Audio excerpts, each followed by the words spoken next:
बेटा अब हम लोग डेफिनेट इंटीग्रल का टॉपिक सीखेंगे। इसके लिए फार्मूला आप लोग नोट कर लें। ये फार्मूला आपको इनडेफिनेट इंटीग्रल और डेफिनेट इंटीग्रल दोनों में ज़रूरत पड़ेगी। ये एल्जेब्रिक फंक्शन से रिलेटेड फार्मूले हैं। पेज नंबर 1 डाल दीजिएगा यहाँ। ये पेज नंबर 2 डाल दें। यहाँ टी मतलब ये ट्रिग्नोमेट्रिक फंक्शन से रिलेटेड फार्मूले हैं। ई मीन्स एक्सपोनेंशियल फंक्शन से रिलेटेड फार्मूले हैं। और ये प्लस और माइनस से रिलेटेड फार्मूला आ गया। यहाँ पर ये दो काफ़ी मेन फार्मूले हैं। इसका मैंने ट्रिक भी बताई है आप लोगों को, बहुत ज़्यादा यूजफुल फार्मूले हैं। ये पेज नंबर 3 डाल देंगे। अरेंज मैनेज का है यहाँ पर एल्जबरा से रिलेटेड, एल्जेब्रिक फंक्शन से रिलेटेड है बेटा। ये पेज नंबर 4 डाल देंगे। ये भी उसी में एल्जेब्रिक फंक्शन से रिलेटेड अरेंज मैनेज वाला चल रहा है। ये ट्रिग्नोमेट्रिक फंक्शन से रिलेटेड बेटा अरेंज मैनेज में है। पेज नंबर 5 डाल देंगे इसमें। ये भी ट्रिग्नोमेट्रिक से रिलेटेड है। पेज नंबर 6 डाल देना। ये भी ट्रिग्नोमेट्रिक फंक्शन से रिलेटेड है। पेज नंबर 7 डाल दें। ये भी ट्रिग्नोमेट्रिक फंक्शन से ही रिलेटेड है। पेज नंबर 8 डाल दें। और सबसे ज़्यादा यूज आपको इसी का मिलेगा। जो आपके पास क्वेश्चंस होंगे पेपर में, जो क्वेश्चन पूछे जाते हैं ज़्यादातर, इस लॉन्ग क्वेश्चन इसी कंसेप्ट पर बेस होते हैं बेटा। यहाँ पर ये इस पेज की कंसेप्ट बहुत ही मेन है। ज़्यादातर क्वेश्चन आपको इस पर मिलेंगे, पेज नंबर 8 पर। और ये पेज नंबर 9 है, इसको नोट कर लेंगे। और इसके बाद बेटा डेफिनेट इंटीग्रल की प्रॉपर्टीज। चूंकि हम लोग डेफिनेट इंटीग्रल का टॉपिक सीखने जा रहे हैं, तो जो डेफिनेट इंटीग्रल की प्रॉपर्टीज हैं वो आप लोग इसमें नोट कर लें। और पूरा फार्मूला आप लोग क्वेश्चन में लिखेंगे। यहाँ पर ये P0, P1, P2, P3, P4, P5, P6, P7 है, तो मैंने लिख दिया है। एनसीईआरटी में इसी तरह से दिया गया है। कुछ बुक्स, कुछ राइटर्स में प्रगुण 1, प्रगुण 2, प्रगुण 3, प्रगुण 4 इस तरीके से दिया गया। तो आपको प्रगुण का नाम नहीं लिखना, पूरा फार्मूला एग्जाम में लिखें उसको, क्योंकि हर राइटर ने अलग अलग लिखा है। ठीक है, फार्मूला तो यही, कोई P0, P1, P2 फार्म में लिखा है, किसी राइटर में प्रगुण 1, प्रगुण 2, प्रगुण 3 फार्म में लिखा। तो आप लोग फार्मूला लिखें वहाँ, प्रगुण नंबर नहीं।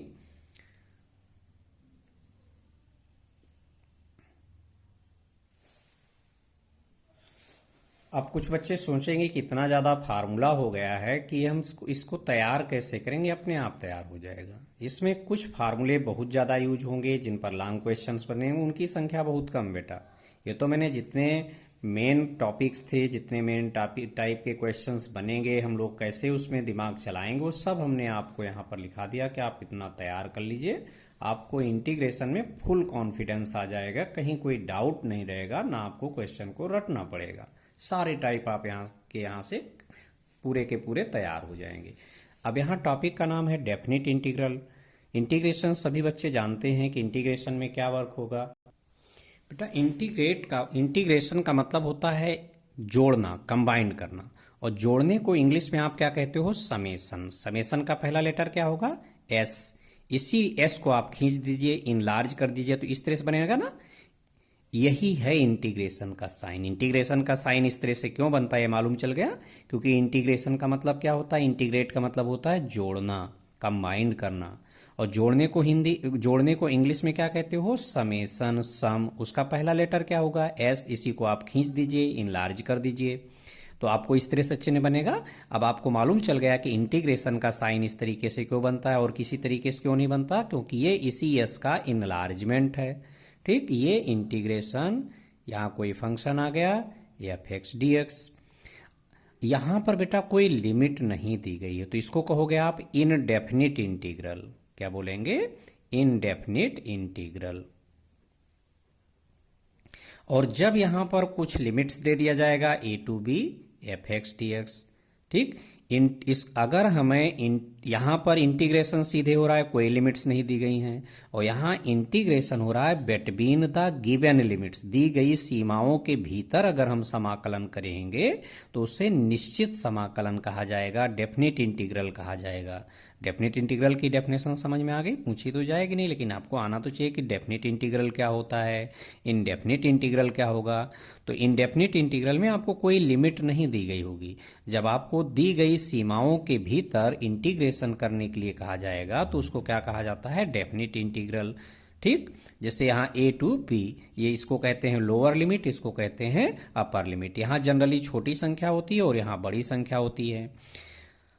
अब कहोगे कि अगर हम यहाँ पर इस तरह से लिख दें, मान लो यहाँ पर हमने लिख दिया 7 और यहाँ लिख दिया इनफाइनाइट, तो बच्चे कहेंगे कि ये तो इनडेफिनिट हो जाएगा। नहीं बेटा, कुछ भी लिखा है यहाँ लिमिट में, चाहे प्लस इनफाइनाइट लिखा हो, माइनस इनफाइनाइट, कोई भी नंबर लिखी हुई है, अगर यहाँ लिमिट्स कुछ भी दी गई हैं तो इसको हम डेफिनिट इंटीग्रल बोलेंगे। ठीक है। इनडेफिनिट कब कहा जाएगा? जब यहाँ कुछ ना लिखा हो, कोई लिमिट ना दी गई हो, तब इसको इनडेफिनिट इंटीग्रल कहोगे। अब मान लो कि यहाँ पर फंक्शन एफ का इंटीग्रेशन आपने निकाला, इसका इंटीग्रेशन कैपिटल एफ आ गया। ठीक है, इसका इंटीग्रेशन कैपिटल एफ आ गया। अब इसकी लिमिट अगर आपको A to B F X D X, definite integral में जब आप सॉल्व करेंगे तो यहाँ इसका इंटीग्रेशन एफ एक्स है ना, ये यहाँ कांस्टेंट नहीं यूज होगा बेटा, डेफिनिट में कांस्टेंट नहीं आता, वो अपने आप कैंसिल हो जाता है। लोअर लिमिट ए है, अपर लिमिट बी है। यहाँ पर इसका इंटीग्रेशन जो आएगा वो लिखे हैं आप इक्वल टू, अब इस अपर लिमिट को हमें एक्स के प्लेस पर रखना है, एक्स बराबर बी रख दें, माइनस एक्स बराबर ए रख दें। आपके सिलेबस में यही वाला यही टाइप है बेटा। जब आप बड़ी क्लास में जाएंगे तो इसको इस तरह से सीखेंगे। इसके बाद आगे आप सीखेंगे कि limit X tends B capital F minus limit X tends A capital F. ठीक, ये जो यहाँ पर रिजल्ट है, ये रिजल्ट आप इसके बराबर सीखेंगे। लेकिन आपके यहाँ सीधे डायरेक्ट यही वाला केस है कि x इक्वल टू आप b रख दें, माइनस एक्स इक्वल टू ए रख दें। तो थोड़ा बेसिक आपने जानकारी सीख लिया, फार्मूला आपको हमने सब बता दिया है। ये प्रॉपर्टीज देखेंगे। पहली property A to B F X D X equal to A to B F T D T, मतलब यहाँ पर अगर हम केवल वेरिएबल का लेटर बदल देते हैं तो इसकी वैल्यू पर कोई इफेक्ट नहीं पड़ेगा। ए टू बी, यहाँ पर अगर मान लीजिए बड़ी संख्या आ गई बेटा, ऊपर छोटी संख्या आ गई, यहाँ छोटी संख्या होनी चाहिए लोअर लिमिट में, ऊपर बड़ी संख्या होनी चाहिए। कहोगे अगर यहाँ बड़ी संख्या आ गई और यहाँ छोटी संख्या आ गई, तब हम क्या करेंगे? तब ये प्रॉपर्टी यूज होगी। छोटी संख्या आप यहाँ लिखेंगे, बड़ी संख्या यहाँ लिखेंगे और बाहर चिन्ह क्या आएगा? माइनस, क्योंकि यहाँ ए टू बी है और यहाँ मैंने क्या लिखा? बी टू है। तो इसका कब यूज करेंगे? जब यहाँ बड़ी संख्या आ जाए और यहाँ छोटी संख्या आ जाए। ठीक, तो होनी यहाँ छोटी चाहिए और आ गई यहाँ बड़ी, तो पलट देना, ये वाली वैल्यू यहाँ ले आना, इसको यहाँ, तो यहाँ चिन्ह माइनस आ जाएगा। और ये फार्मूला है ए टू बी, ये तब यूज होगा बेटा जब इसको 2-3 हिस्सों में ब्रेक करना होता है। मान लो ए और बी के बीच में कोई नंबर सी ले लिया हमने, हम ए से सी जाना चाहते हैं, फिर सी से बी जाना चाहते हैं, तो इसका integration A to C F X D X plus C to B F X D X हो जाएगा। इस प्रॉपर्टी का कहोगे कहाँ यूज होगा? मॉड्यूलस वाले फंक्शन हैं, ग्रेटेस्ट इंटीजर वाले फंक्शन, उसमें इसका खूब यूज होता है। अगली property A to B F X D X equal to A to B function of A plus B minus X D X, इसका भी काफ़ी यूज होता है, इसकी भी मैं पहचान बताऊंगा आपको। ये सबसे ज़्यादा यूजफुल प्रॉपर्टी बेटा P4 नंबर 4 वाली, यहाँ तब शुरू सीरियल के अकॉर्डिंग देखेंगे तो 5वां नंबर है 0 to A F X D X equal to 0 to A F A minus X D X. अभी इसकी पहचान सिखाई जाएगी, कैसे पहचानोगे आप। और ये इंटीग्रेशन 0 टू ए 0 से 2a, इसका मैं कोई यूज नहीं करूंगा बेटा, इससे मैं कोई क्वेश्चन सॉल्व नहीं कराऊंगा, मैंने नोट तो कर दिया है आप लोगों को समझाने के लिए। अब ये इसका खूब यूज होगा। Integration 0 to A F X D X equal to 2 times of 0 to A F X D X provided F to A minus X equal to F X. और अगर F to A minus X equal to minus F X आता है तो इसकी value 0 हो जाएगी, इसका भी खूब यूज होगा। और ये प्रॉपर्टी यहाँ जो P7 लिखा है minus A to A F X D X equal to 2 times of 0 to A F X D X provided F minus X equal to F X. ये अगर इस तरह से है बेटा, एफ आप फंक्शन एक्स को हम माइनस एक्स से रिप्लेस करें और फंक्शन की वैल्यू में कोई चेंज ना हो, तो इस फंक्शन को सम फलन कहते हैं, इवन फंक्शन। अगर कोई फंक्शन इस फार्मूले को सेटिस्फाई करता है F minus X equal to F X, तो उसको हम क्या कहेंगे? सम फलन, इवन फंक्शन।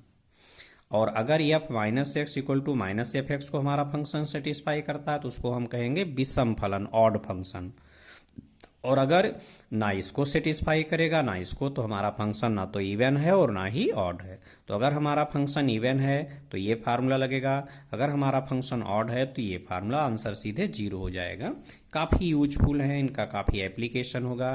तो इसमें सबसे ज़्यादा जो हम यूज करेंगे वो हमारे पास ये वाली प्रॉपर्टी यूज होगी। ठीक, इसका भी यूज होगा। और इसके बाद ये दोनों प्रॉपर्टी बहुत ज़्यादा यूज होंगी, वो तो इससे तो बीच बीच में सब प्रॉपर्टी थोड़ा बहुत कहीं न कहीं आएंगी।